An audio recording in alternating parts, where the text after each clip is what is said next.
que a imprensa tá fazendo? A imprensa tá fazendo uma coisa pior. Hoje em dia a imprensa tá falando que o governo é bacana. O Glenn teve aqui Greenwald. e ele falou que ele saiu da mídia tradicional quando ele viu isso. É um fingido do cacete, né? Que esse cara aí trabalhou pro PT e pro Lula. Mas esse Greenwald, outro dia ele veio me elogiar no Twitter, eu xinguei ele, porque quando... Eu falei, não vem me elogiar não quero seu elogio não, você que vai teve uma época que ele...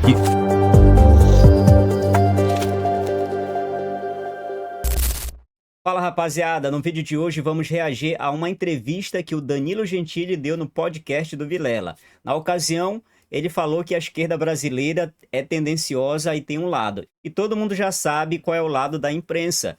A imprensa é esquerdista. A gente pode perceber que nesse desgoverno, a esquerda apronta 1001 coisas e sempre a imprensa passando pano. Então vamos acompanhar o vídeo de hoje. O que a imprensa tá fazendo? A imprensa tá fazendo uma coisa pior. Hoje em dia a imprensa tá falando que o governo é bacana, que o governo é normal. E mais, né, eu já vou passar pra você. Veja como isso é bom, né? Veja como isso é bom, exatamente. Eles estão vendendo o anormal como se fosse normal. O Glenn teve aqui Greenwald. e ele falou que ele saiu da mídia tradicional quando ele viu isso. Quando tinha que publicar um negócio, falou assim, putz, isso vai prejudicar a campanha de não sei quem isso. e o Trump pode ganhar. Ele falou, mas não é verdade isso que a gente... Aliás, não, mas segura. É um fingido do cacete, né? Que esse cara aí trabalhou pro PT e pro Lula. Mas esse Greenwald, outro dia ele veio me elogiar no Twitter, eu xinguei ele, porque quando... Eu falei, não vem me elogiar não quero seu elogio não, você que vai tomar no teu cu. Ele me hackeou junto com os caras lá do Intercept e eu tava no meio lá. Eu falei pra ele, você é um vagabundo. Qual época? Na época que vazou aquele monte de... Na época que hackearam, os caras criaram... Porque eu sempre meti o pau no Lula, no Vaza PT. Jato lá? E aí eu entrei no meio dos hack. Nossa. Eu tava hackeado por esse merda. E ele veio lá. Vai tomando com esse cara aí foi pago pra caralho ali pelo Intercept pra falar bem de governo e vem...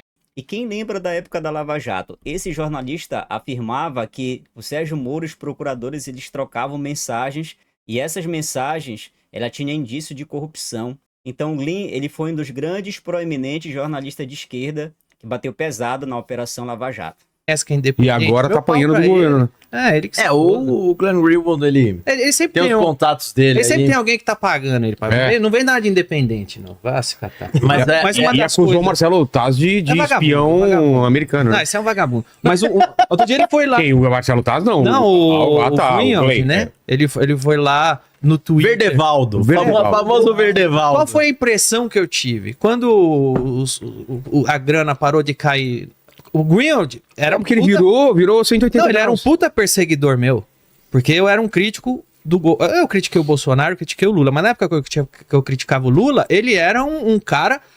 Ele, o Intercept dele, ficava lá no meu pé. Lá, toda semana eu era alguma coisa que acaba com ista. Eu era pago pela CIA, eu era pago pela Lava Jato, eu era pago pelo Bolsonaro. Inimigo da imprensa, eu era pago, eu era pago por alguém pra falar mal do Lula. Aí, de repente, ele aparece. O Danilo é independente. Eu falei, vai tomar teu rabo. Parou de cair o dinheiro dos caras, que agora você vai puxar meu saco? A impressão que eu tive. Mudou seu patrão? Mudou totalmente. Então não vem, não.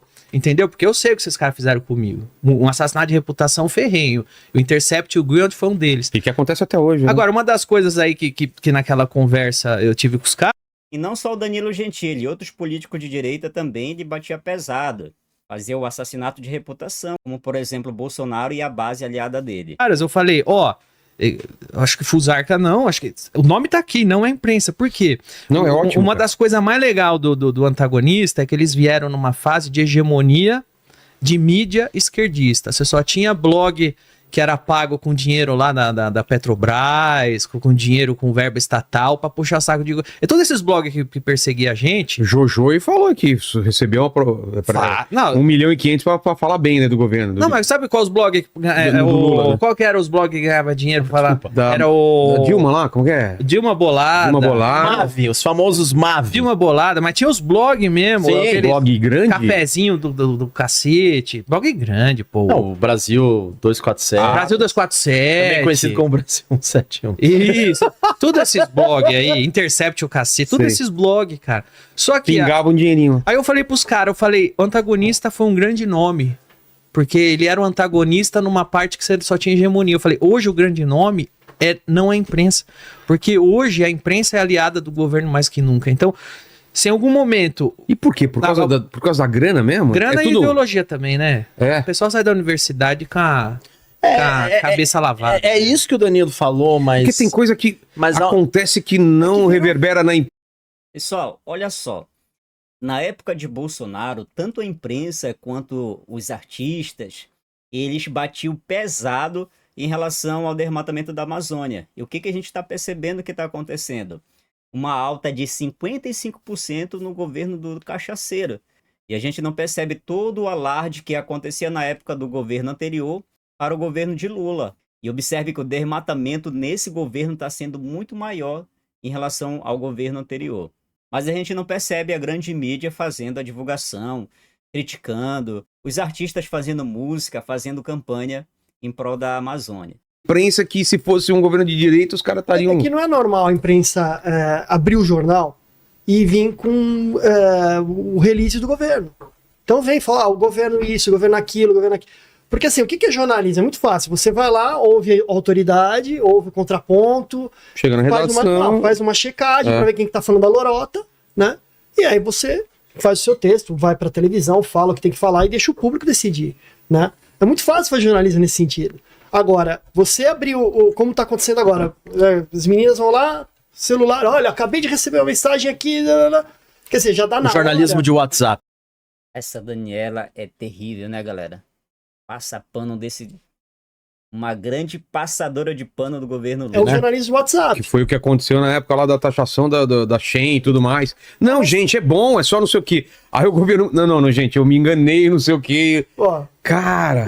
E o discurso era todo igual, né? Vinha todo... Vinha tudo pautado. Vinha tudo pautado. A Janja faz café com blogueiros. Você não acha que esses blogueiros saem do café da Janja pautado? É. Ou eles só vão lá tomar um cafezinho? E às vezes não é nem grana, às vezes é só o fato de ter o WhatsApp da pessoa. Já pra... O pessoal é barato. É barato esse pessoal. Na época que era blogueiro, até entende, porque tinha os blogueiros comprados lá. Agora sim, a grande mídia tá fazendo isso. Exato. Né? A televisão tá fazendo isso.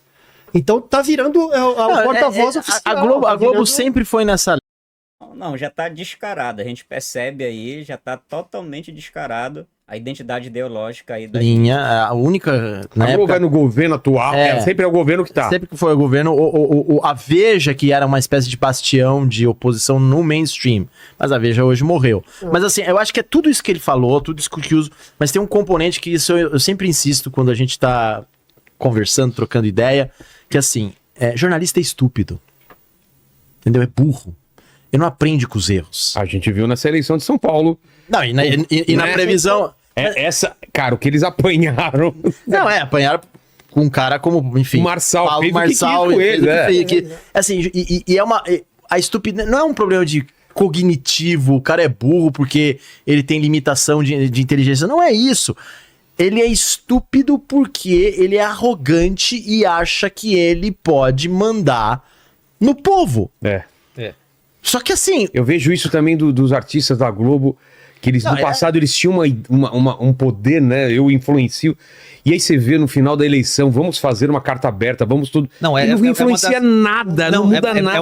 O Martim tá certo. Vamos virar voto. A burrice tá no ego e na arrogância dos caras, né? Eu posso falar da minha área, que é comédia. Eu ponho 2.000 pessoas no teatro, as pessoas estão rindo do início ao fim e o jornalista faz matérias explicando para as pessoas porque elas não deveriam estar rindo daquilo. Vocês estão rindo de coisas que eu não estou autorizando. Eu sou jornalista, deixa eu explicar para vocês. Vocês não podem rir disso. Né? É errado isso aconteceu na crítica que a Folha fez do seu filme, né? Como ser o pior aluno, né? Que até você destacou que, olha, os caras na verdade estão querendo ensinar como rir das piadas do meu filme, né? E hoje, assim, o que você tem? Você pega, por exemplo, já faz 2 semanas as manchetes do jornal da Folha, né? Você vê um derretimento psíquico da imprensa depois da história do Trump, em que eles estão querendo forçar a goela abaixo toda essa coisa de cultura woke, cultura identitária. Fuck you, Elon Musk. Fuck you, Elon Musk, etc. Assim, cara, pessoal, é o seguinte, o mundo mudou, vocês estão obsoletos, vocês não têm mais autoridade moral, porque é isso, a imprensa há 150 anos, era um negócio de que você confiava. Tinha a tal da credibilidade. Credibilidade, Tinha o jornalismo investigativo. Isso, entendeu? Mas como é que vai ter credibilidade se virou voz oficial do governo, se virou assessoria de imprensa? Pelo amor de Deus, porque a mulher lá da Globo News, ela tem quase orgasmo falando do Lula. Ai, o Lulinha, ai, a Janja, ai, não sei o quê. Como é que você respeita? Como é que você respeita uma jornalista? Ai, o Lula. Gente, hoje a Janja. Porra, velho, como é que você respeita isso?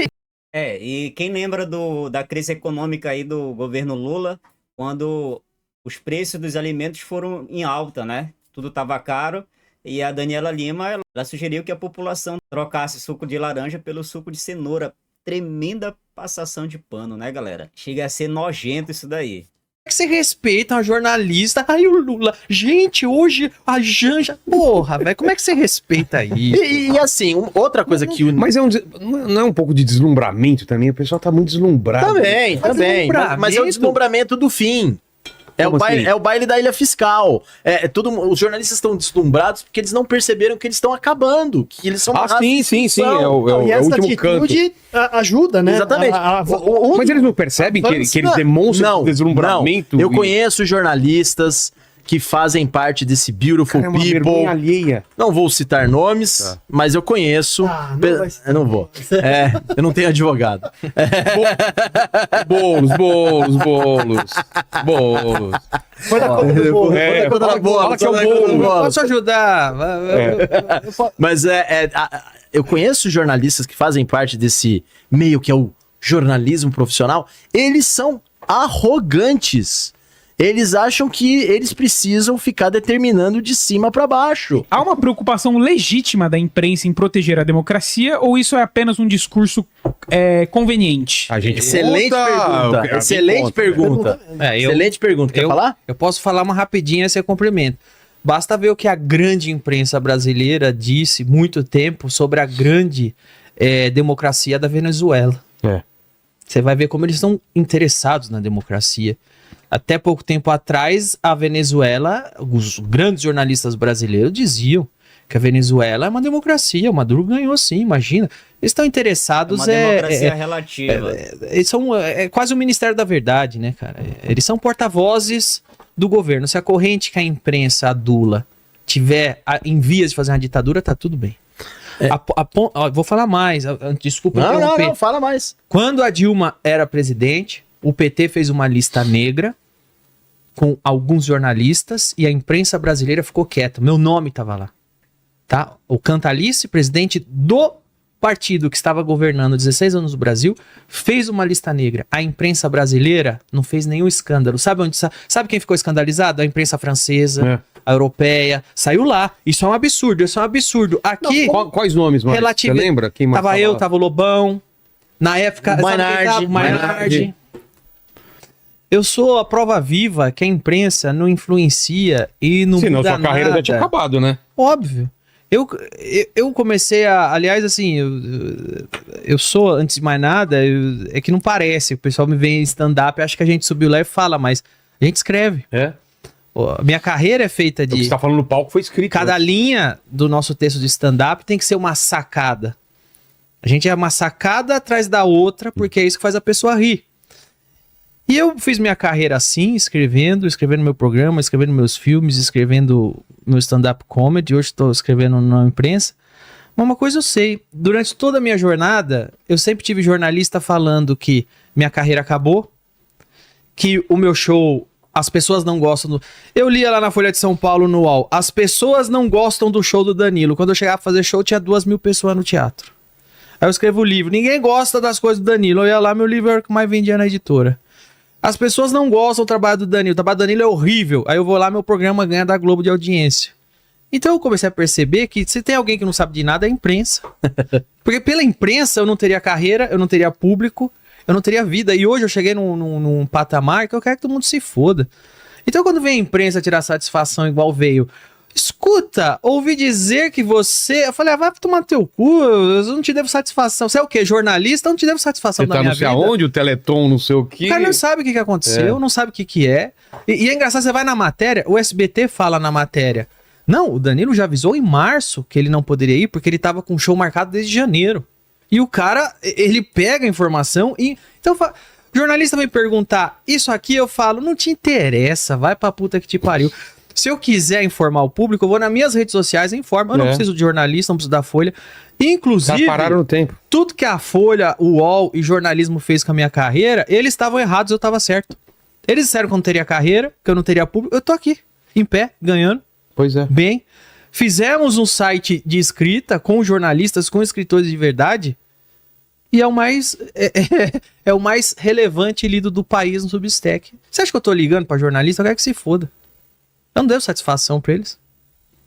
Em 2014, o Danilo criticou pesadamente o Jô por entrevistar a Dilma. Em 2018, ele entrevista o Bolsonaro. O que mudou nesse meio tempo? Olha, eu não critiquei o Jô por entrevistar a Dilma, que o Jô foi lá no Congresso, na época que a Dilma estava na Berlinda. No Palácio? O Jô foi até Brasília. O Jô foi até Brasília, no Palácio do Planalto. Na biblioteca, em um momento em que a Dilma estava na Berlinda. Porque assim, o Jô já entrevistou vários presidentes. E eu nunca achei um problema qualquer entrevistador entrevistar qualquer pessoa que seja. Inclusive, eu já convidei para o Agora é Tarde e para o De Noite o Lula, já convidei a Dilma, já convidei o Temer, e o único que aceitou ir na ocasião foi o Bolsonaro. E é uma curiosidade, o Bolsonaro disse, te dou entrevista aqui em Brasília. Eu falei, em Brasília eu não quero, se você quiser você vai no meu programa. E ele foi. E uma das coisas que eu falo pro Bolsonaro quando ele senta é, quero te agradecer, e de fato fui grato. Bolsonaro senta? Que sacada, hein? Você vê, hein? Sacada aí. Se você assistir a entrevista, uma das coisas que eu falo pro Bolsonaro é obrigado por ter vindo. E eu teria dito isso se a Dilma tivesse feito convite, se o Temer tivesse feito convite, se o Lula tivesse feito convite, todos foram convidados. Eu falei, obrigado por ter vindo, pois eu convidei todos os presidentes e você foi o único que topou. E foi no início do governo dele. Se você assistir minha entrevista com o Bolsonaro, ali, na minha entrevista, talvez eu tenha sido a primeira pessoa pública que já fala sobre o gabinete do ódio. Que foi o Bolsonaro vai no meu programa provavelmente março, abril, ele era recém-eleito. E se você ver eu não tinha nem tanto o que desenvolver do governo dele, porque foi bem no início do mandato. Mas uma coisa que eu achei preocupante, eu trouxe na entrevista. Que eu falei, estou vendo uma movimentação no Twitter, nas redes sociais, isso foi março, abril, e eu questiono ele a esse respeito. Tá lá. Então meu problema não foi que o Jô foi entrevistar a Dilma, não é um problema o entrevistador entrevistar um presidente. O Jô foi prestar uma assessoria de imprensa para a Dilma em um momento delicadíssimo, onde a Dilma estava numa crise de popularidade gigantesca, e o que ele foi fazer lá foi sim fazer um serviço de assessoria de imprensa e passada de pano. Pouco tempo depois que a Dilma deu entrevista pro Jô, ela foi impeachmentada. Foi bem naquela época. Verdade. E ele foi até Brasília para isso. Então, a minha crítica ali foi, você não foi fazer o que você faz. Você foi fazer exatamente o que nós estamos aqui dizendo a noite toda. Que é a imprensa servindo como porta-voz, como propaganda para um político. E são situações diferentes. O Jô, inclusive, eu nunca critiquei ele por ele entrevistar vários outros políticos que ele entrevistou ao longo de sua carreira. Foi esse momento específico. E por esse motivo específico, que eu acho que é bem diferente. Bem, pessoal, deu pra gente assistir no vídeo o lado que o jornalismo brasileiro ele se inclina, né? E esse lado é a esquerda. E isso foi apontado através de uma pesquisa realizada pela Universidade Federal de Santa Catarina no ano de 2021. E 80% do jornalismo, eles são esquerdistas. Isso muito se deve ao fator ideológico. Por essa razão, as redações jornalísticas são hegemônicas com pensamento de esquerda, gerando de todo modo um jornalismo parcial. E aí, o que vocês acharam da entrevista? Comenta aqui abaixo, te inscreve no canal, curte, compartilha e te espero no próximo vídeo. Valeu!